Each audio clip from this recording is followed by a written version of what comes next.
Hello दोस्तों, नमस्ते, प्रणाम आप सभी को। स्वागत है आपका हमारे यूट्यूब चैनल सिंगर चाची फैमिली ब्लॉग में। तो दोस्तों, मेरा नाम है हमीसा सजवान। मैं हूँ रुद्रप्रयाग डिस्ट्रिक्ट के खूबसूरत से गाँव नारी गाँव से। तो मेरी भी आज की वीडियो की शुरुआत हो गई है। तो आज की वीडियो की शुरुआत हो रही है सुबह के 9 बजे से। और दोस्तों, आपके लिए जो मैंने आपको बोला था कि Q&A व्लॉग आएगा, तो वही आपके लिए आज Q&A व्लॉग आ गया है। जितने भी आप लोगों ने क्वेश्चन पूछे थे सबका आंसर, मतलब आपने दीदी के लिए भी क्वेश्चन पूछे थे, तो उसने जितने भी क्वेश्चन उसके लिए थे उसने अपना मतलब जो आंसर दिए हैं वो अलग व्लॉग है। क्योंकि व्लॉग बहुत लंबा हो रहा था, इसीलिए मैंने उसका अलग व्लॉग बनाया।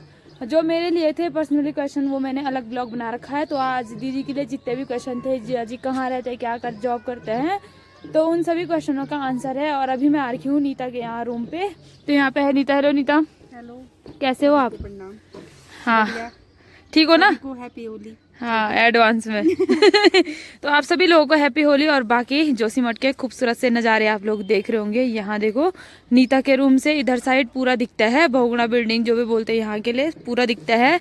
और अब हम चलते हैं नीचे, क्योंकि आपके लिए Q&A ब्लॉग भी बनाए हैं। दिन में तो बना नहीं पाए दोस्तों, शाम को बनाया है वो ब्लॉग, क्योंकि दिन को टाइम नहीं लगा। थोड़ा ऐसे बिजी थी, थोड़ा मेरा सर दर्द भी हो रहा था, इसीलिए दीदी भी आ गई थी। और दीदी भी नहीं थी मेरे साथ, क्योंकि उसकी ड्यूटी थी। तो मैंने कहा वो नहीं है तो Q&A व्लॉग कैसे बनेगा। तो वो भी शाम को आई, तो व्लॉग शाम ही को बनेगा।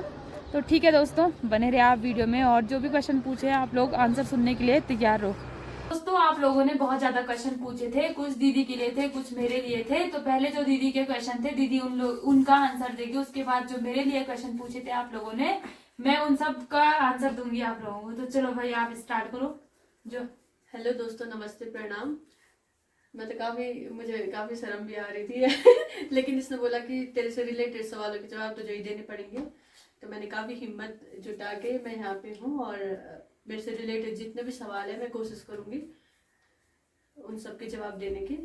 तो बोल दूं मैं? हाँ। तो पहला सवाल है कि लव मैरिज है या अरेंज? तो जाहिर सी बात है, काफ़ी दूर सगाई हुई है, तो लव मैरिज है। और थोड़ा जोर से बोलो ना, आवाज कम आती है आपकी अच्छा, वीडियो में। दूसरा जो सवाल है वो ये है कि क्या होने वाले जीजा जी गवर्नमेंट जॉब में है? तो हाँ, वो भी गवर्नमेंट जॉब में है। और तीसरा सवाल है कि आपके हस्बैंड क्या जॉब करते हैं? तो वो भी आर्मी में है। और तो दोस्तों, इसके लिए ज्यादा क्वेश्चन आ रखे थे। आप लोग ऐसे मत बोलना कि हमारा रिप्लाई नहीं दिया। ज्यादा क्वेश्चन यही थे कि आपके जीजा जी क्या करते हैं, क्या जॉब करते हैं। तो वो सब क्वेश्चन पढ़ने में ज्यादा टाइम लग जाएगा, आप लोगों को भी बोरियत आ जाएगी। तो हमने सब लोगों के क्वेश्चन के आंसर देने हैं। तो सब लोगों का ज्यादा क्वेश्चन था ये, तो वो आंसर दे रही है। तो आप लोग नाराज मत होना कोई भी। और फिर लिखा है कि शादी घर से होगी या बाहर? तो इसका अभी फिक्स नहीं है, कोशिश करेंगे गांव से हो, फिर देखते हैं, आपको पता चल जाएगा जहाँ भी होगी। फिर एक सवाल था कि शादी के बाद आप कैसे मैनेज करोगे इतनी दूर? तो हाँ, इससे जुड़ा हुआ सवाल तो कई बार मेरे दिमाग में भी आता है, मैं कैसे मैनेज करूंगी। लेकिन शायद मैं पहली नहीं हूँ जो इतना दूर रिश्ता हो रहा है, या फिर जॉब वाली भी हूँ। तो मुझे लगता है चीज़ें होती जाएंगी टाइम के साथ। दोनों दोनों घर को मैनेज करूंगी, अपने मम्मी पापा और वहाँ सब मैनेज करके चलूंगी। तो हो जाएगा, जैसे जैसे भी होगा हो जाएगा। फिर लिखा है आपकी एज क्या है? 25 प्लस है क्या? और क्वेश्चन मार्क था। तो हाँ, मैं 25 प्लस हूँ। फिर लिखा है कि क्या शादी के बाद मनीषा जॉब करेगी? तो बिल्कुल, मैं शादी के बाद जॉब करूंगी। और फिर लिखा है कि जीजा जी के कितने भाई बहन हैं? तो वो 2 भाई बहन हैं, उनकी दीदी है बड़ी, उनकी शादी हो चुकी है, और उसके बाद है वो। तो ये थे काफ़ी छोटे छोटे सवाल थे। और कुछ लोगों ने अपने ओपिनियन भी दिए थे, उनके लिए मैं कुछ कहना चाहूँगी। जैसे किसी ने लिखा था कि आपने देसी जीजा के साथ रिश्ता किया है, तो आपको पहाड़ के लड़के पसंद नहीं है क्या? ऐसा कुछ लिखा था। तो ऐसा कुछ भी नहीं है, पहाड़ के लड़के भी अच्छे होते हैं, उनमें काफ़ी टैलेंट है, बहुत टैलेंटेड लोग हैं हमारे यहाँ के। पर ऐसे नहीं है, शादी के मामले में ऐसा नहीं है। मैंने कुछ सोच के किया, कुछ चीज़ें बिना सोचे समझी हो जाती हैं, ऐसा कुछ भी नहीं है। और अगर चीज़ें एक तो बिना सोचे समझी हुई और हो गया, दिल से हुई है, मन से हुई है चीज़ें, तो वही होता है। फिर इंसान ये नहीं सोचता वैसे सिंपल बात तो अगर कोई अपना अगर कंफर्ट जोन देखता है, अगर कोई लड़की सोच समझ के अगर शादी करेगी, वो तो यही सोचेगी ना कि कहीं नजदीक पे शादी हो, मतलब सब कुछ ठीक रहे। तो कहीं ना कहीं अगर इतनी दूर शादी हुई है तो इसमें सबसे ज्यादा मुश्किल मुझे ही आने वाली है। लेकिन फिर भी उन मुश्किलों को एक साइड में रख के मैं अगर सोच रही हूँ कि वो व्यक्ति है इस काबिल कि मैं उसके साथ अपनी जिंदगी बिता सकूं, इतने दूर से, साल में एक बार मिले पर अच्छे से मिले, वो मुझे ज्यादा अच्छा लगेगा ना कि अगर व्यक्ति रोज दिख रहा है और उसके साथ वैसी बॉन्डिंग बन ही नहीं पा रही है, तो फिर उसमें पहाड़ वगैरह कुछ मैटर ही नहीं करता।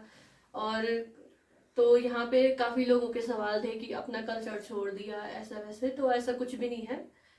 अपना मतलब शादी अगर दूसरे कल्चर में करने का ये अर्थ नहीं होता कि आप अपने कल्चर को भूल जा रहे हो। मुझे अपने कल्चर को लेके काफी गर्व है और इसको आगे बढ़ाने के लिए जो कुछ भी हो पाएगा हम सब करते हैं, आप भी करते होंगे, मैं भी करूंगी।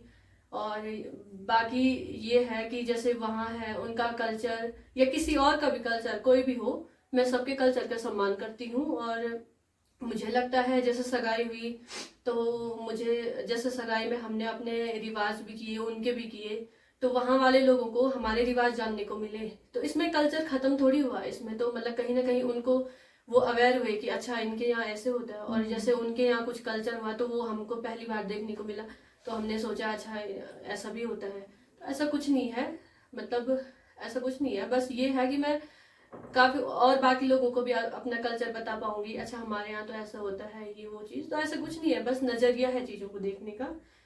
और नेक्स्ट है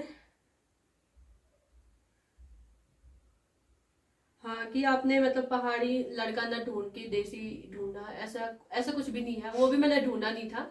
चीजें मैंने कहा ना कुछ चीजें अपने आप हो जाती है, तो वो कुछ इस तरीके से थी। और ऐसा कुछ भी नहीं है कि मैंने जबरदस्ती ढूंढा, और ऐसे कुछ नहीं है, बस मिल गई, बात हो गई और बस हो चीजें होती रही। लास्ट तक भी मुझे लगता नहीं था इतनी दूर होगी, लेकिन मैं बहुत खुशकिस्मत हूँ इस मामले में कि मेरे घर वाले उन्होंने मेरी बात सुनी और कहीं ना कहीं उसको समझा कि मतलब होता है ना, तो उस चीज में मैं काफी खुशकिस्मत हूँ। वरना काफी लड़कियां ऐसी हैं जो मतलब मेरे जैसे केसेस में हैं और उनको उनके घर वाले सपोर्ट भी नहीं करते, तो ये चीज है। और जैसे काफी लोगों को दिक्कत हो रही होगी भी, उनके कमेंट भी आए थे कि ऐसा, मतलब वो काफी नाराज थे इस चीज को लेके। तो जाहिर सी बात है वो भी होंगे, होता है, अपनी अपनी सोच होती है, अपने अपने विचार होते हैं, तो मैं उनके विचारों का भी सम्मान करती हूँ। कोई बात नहीं, शायद अगर मेरे भी उनके जैसे थॉट होते तो कहीं ना कहीं अगर कोई दूसरी लड़की ऐसा करती तो मैं भी ऐसा सोचती कि भाई उसको यहाँ नहीं मिला, उसने उन्हें दूर कर दिया, तो कहीं ना कहीं आप भी उसी तरीके से सोच रहे हैं। लेकिन जब मैं उस चीज से गुजर रही हूँ तो मुझे पता है मैंने अगर लड़का चुना है तो किस बेसिस पे चुना है, मैंने कल्चर के बेसिस पे नहीं चुना है। क्योंकि अगर कोई व्यक्ति किसी के साथ रह रहा है तो मुझे नहीं लगता कि वो पूरी जिंदगी सिर्फ कल्चर को देख के रह सकता है। अगर शादी होती है तो दो इंसानों की होती है ना, तो उनके विचार मिलने चाहिए, उनके बीच बॉन्डिंग होनी चाहिए, वो ज्यादा इम्पोर्टेंट रखता है। और हो सकता है यही सारी असफल भी होती होंगी, तो देखते हैं आगे आगे क्या होता है। और ये फिर से वही सवाल कि उत्तराखंड में भी कई फौजी थे, आपने फिर वहाँ क्यों, ऐसा कुछ भी नहीं है ना, मैंने उनकी जॉब नहीं देखी है कि वो फौजी हैं या ऐसा कुछ, और ना उन्होंने मेरी जॉब देखी है। हमने एक दूसरे के व्यक्तित्व को देखा है, समझा है, और एक दूसरे के लिए जब हमको लगा कि हाँ हम समझ सकते हैं, एक दूसरे का ख्याल रख सकते हैं, आगे बढ़ सकते हैं, चाहे हम कितने भी दूरी पे हो, कितने भी डिस्टेंस पे हो, हम एक दूसरे का ख्याल रख सकते हैं, तो तब जाके हम आगे बढ़े हैं। वरना कोई भी अपने लिए इतने रिस्क नहीं लेता, उनको भी कहीं ना कहीं उनको भी तो परेशानी होगी कि उनकी बहू इतने दूर की है और जो अभी उनकी मेरी इधर ही है, तो कहीं ना कहीं उनको भी लगता होगा कि हमारी बहू इतने दूर की है, वो कैसे करेंगी। उनको पता है अभी से कि उनका यहाँ कम आना जाना होगा, जैसे मैं, जाहिर सी बात है जब छुट्टी होगी तभी तो जा पाऊंगी। तो कहीं ना कहीं उन्होंने भी मैनेज किया है, मैं भी मैनेज कर रही हूँ, मेरे घर वाले मैनेज कर रहे हैं, तो तब जाके ये सारी चीजें हुई हैं। तो मतलब आप लोग खाली ऊपर ऊपर से देख के, मतलब ऐसा नहीं है कुछ। वैसे मैं आपका सम्मान करती हूँ, आप लोग कुछ भी बोलने के लिए स्वतंत्र हैं, ऐसा कुछ नहीं है, बस मैं अपने जवाब दे रही हूँ। वैसे मुझे कोई आपत्ति नहीं है कि आपने क्या भी कमेंट किए। उस वाले क्वेश्चन का आंसर भी दो। बहुत सारे लोगों ने मेरे को पूछा था कि दीदी ने पुलिस की तैयारी की थी तो कौन कौन सी बुक पढ़ी थी, क्या क्या पढ़ा था। तो मैंने कई लोगों को मैंने मैसेज में मतलब इंस्टाग्राम पे दे दिया था आंसर, और दीदी भी बताएगी। हाँ, तो ये कई लोगों का मुझे इंस्टाग्राम पे मैसेज आता है, बहुत का। काफ़ी लड़कियां तो मेरे साथ जुड़ी भी हैं टेलीग्राम में। वो मेरे से काफ़ी नोट्स वगैरह लेते हैं, तो अच्छा लगता है अगर उनकी मेरे नोट्स के से कुछ भी मदद हो रही हो।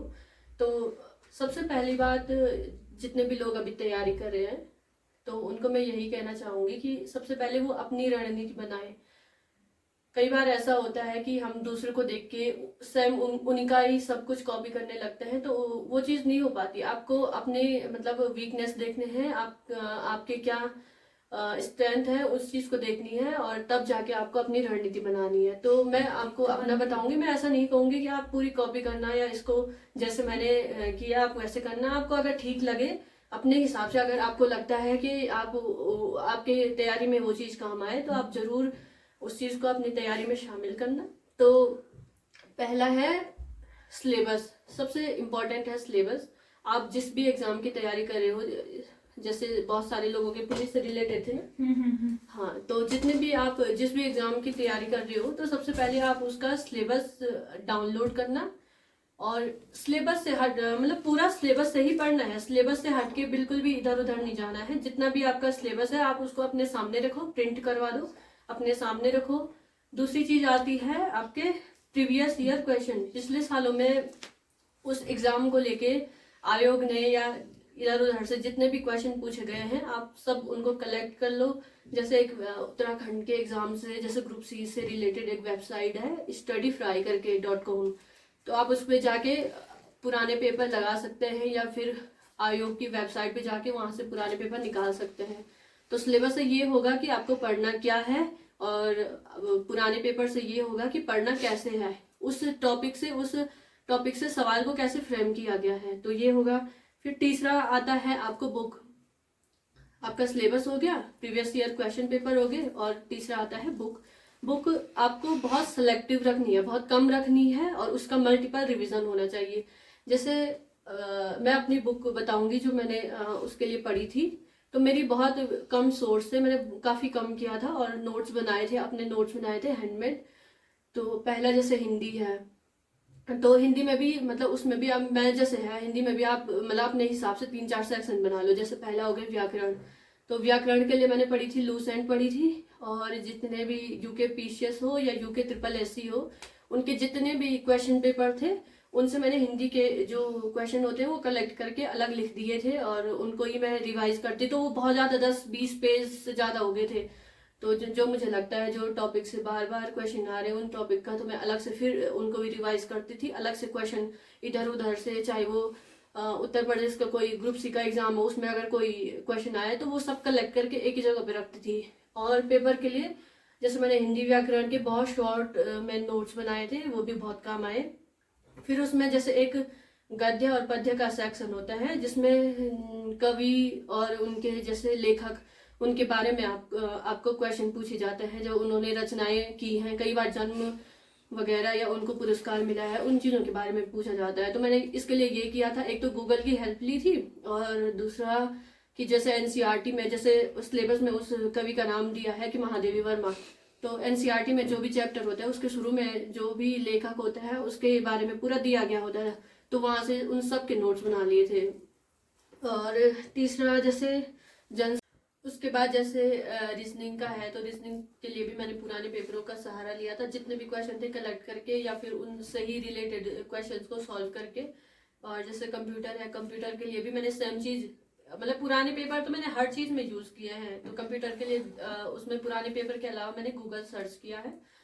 और फिर आता है आपका उत्तराखंड जीएस, जो कि आपका 40 नंबर का आता है, तो काफ़ी रहता है उसमें। तो अगर आपने उसमें अच्छा कर दिया तो काफ़ी नंबर बढ़ने की संभावना रहती है। तो उसमें मैंने बहुत कम चीज़ें पढ़ी थी। जैसे सबसे पहले मैंने पढ़ी थी परीक्षावाणी, बिल्कुल अच्छे से पढ़ी थी। अच्छे से पढ़ने का मतलब है आपको मतलब उसमें से कोई सवाल छूटना नहीं चाहिए, मतलब आपको हर चीज़ देखनी पड़ेगी उसमें। और दूसरा बीएस नेगी मैंने काफ़ी सेलेक्टिव पढ़ी थी। जो चीज़ मैंने परीक्षावाणी से कवर कर ली थी, फिर वो चीज़ मैंने बीएस नेगी में छोड़ दी। बस जैसे उस टॉपिक का कुछ, जैसे 2 टॉपिक है जो परीक्षावाणी में भी है, बीएस नेगी में है। तो मैंने दोनों टॉपिक, जिस परीक्षावाणी से कुछ चीजें तो कवर हो गई, तो वो छोड़ के फिर जो एक्स्ट्रा है उसको नोट कर लिया था। तो ऐसे करके, और पुराने पेपर अगेन। लास्ट में आता है आपका जीएस। तो जीएस के लिए मैंने सबसे पहले जो जीएस के लिए पढ़ा था बेस बनाने के लिए, वो 6 से और 10 तक की एनसीईआरटी, भूगोल की, अर्थशास्त्र की तो 9 से स्टार्ट होती है, और इतिहास की और राजनीति की, ये सारी मैंने, और इन्वायरमेंट की भी काफ़ी यूजफुल है, तो ये सारी पढ़ ली थी। और पॉलिटी की तो मैंने 11 की भी पढ़ी थी। तो ये सारी बुक पढ़ लेना, और ऊपर से लूज एंड फिर दोबारा हो जाती है, फिर पुराने पेपर, फिर से पुराने पेपर इंक्लूड कर दो। और उसमें से जीएस के लिए मैंने इतना ही पढ़ा था। तो ये चीज़ें काफ़ी यूज़फुल थी, काम आई मेरे। तो हो सकता है आप लोगों को भी ये सारी चीज़ें काम आए। आपको जो भी अच्छा लगे आप अपनी तैयारी में इनमें से शामिल कर सकते हो। और आई होप कि आपको अग्रिम भविष्य की बहुत शुभकामनाएं, और हिम्मत बनाए रखना, हिम्मत और सब्र बनाए रखना, क्योंकि तैयारी के दौरान ये बहुत काम आता है। और बस हिम्मत मत हारना, लगे रहना।